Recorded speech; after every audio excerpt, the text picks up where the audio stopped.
Հիտլերի գրադարանում top 1 գիրքը համարվել է Բեռնեյսի պրոպագանդան, Բեռնեյսը հրյա է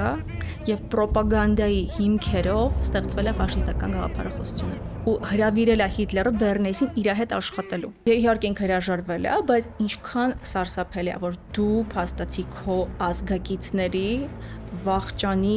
բոլոր գործիքները տվել ես այդ մարդուն։ Ինչքան վտանգավոր է տենց բան գրելը։ Բեռնեյսին ենք պարտական, որ ծխելը դարձել է նաև կանացի։ Բեռնեյսը ֆեմինիստկաներին բաժանում է սիգարետներ ու սկսում է կապել ծխելը ազատության հետ։ Այսինքն դու կինես, միջև այդ ամոթեր չէր կարելի, հիմա դու կարող ես ցույցերին բաժանում անվճար բոլորին ծխախոտ ու բերում է բոլոր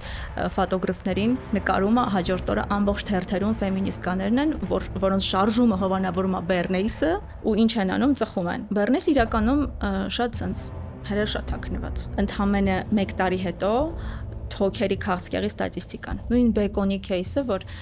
ընդհանրապես ամերիկացի բնավորություն չունեն առավոտյան բեկոն ուտային ձվի հետ, ու ինչ անում Բեռնեյսը, զանգում է բոլոր բժիշկներին, ասում է, թե օրինակ առավոտը բեկոն ուտեն մարդիկ, այդ լավ է թե վատ է։ Դա բժիշկն ասում, միսա, դե պրոտեին է, դե օքեյ է, հա, վնաս կտա, թե օգուտ կտա։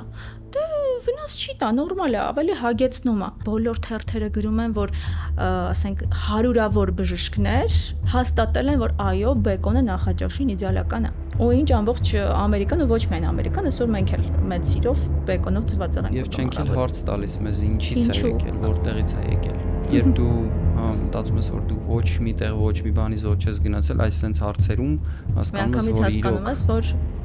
միշտ կգտնվեն մարքետոլոգներ, որ մեր ուղեղը կզբաղեցնեն եւ կղեկավարեն։ Ինչքան է որ վախենալու է, դա այդպես է։